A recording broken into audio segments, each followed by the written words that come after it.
Hey everyone, welcome back. If your Starling Face ID or Fingerprint is not working, do not worry, this is a common issue and easy to fix. First, check if you've enabled the biometric login in the app settings.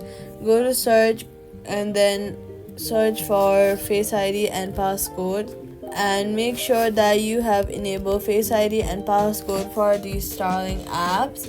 Also check if you have done the same in your app settings or not.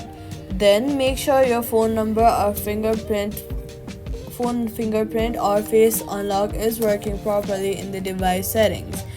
Try re-adding your fingerprint or face ID if needed. Now restart your phone and reopen the app by swiping it up from the bottom of your screen. Swipe it away, completely closing it. Wait for a few hours and then reopen it. Then restart your phone. This will help to refresh your system. Next, head over to your app store, search for Starling, and make sure that your app is updated to the latest version. Now your biometric login should work properly. That's it for today. Thanks for watching.